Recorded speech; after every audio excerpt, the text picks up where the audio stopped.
Donc l'événement là que vous venez filmer, qui est un challenge sur 3 jours et demi, qui implique les étudiants de 3e année, en fait il naît d'une circulaire du ministère de l'Enseignement supérieur à l'automne dernier, indiquant qu'en 2024, toutes les universités de France et tous les acteurs de l'enseignement supérieur doivent intégrer dans leur premier cycle un module transition écologique d'au moins 30 heures, dans lequel il y a à la fois de la connaissance théorique et puis de la mise en pratique et de l'engagement étudiant.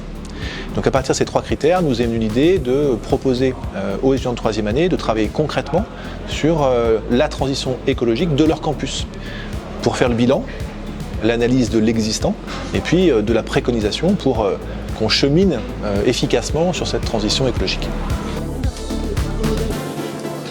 Je vous rappelle l'ordre de passage à question utile, nourriture, énergie, économie circulaire, eau, air, biodiversité et déchets.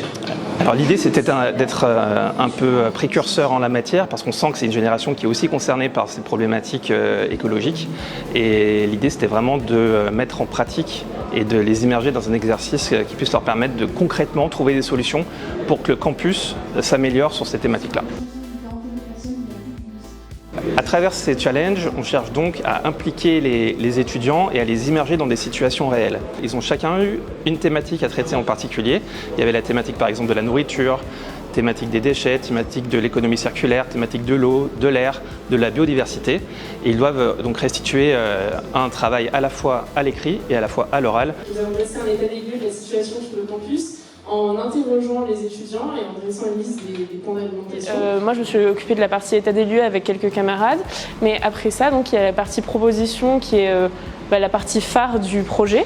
Ce qui nous est venu à l'esprit, entre autres, c'est des paniers de fruits et légumes paysans avec l'association Potager City, en fait, qui fait des points relais à travers de la ville. Les étudiants peuvent commander des paniers et les récupérer à l'école une fois par semaine, pour avoir des fruits et légumes toute la semaine.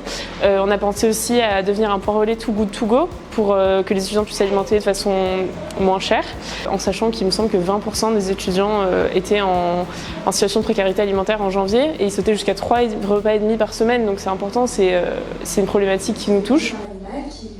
On espère simplement que cet exercice fera un peu boule de neige et que d'autres s'en inspireront parce qu'on pense vraiment que c'est quelque chose d'utile et nécessaire pour les générations futures.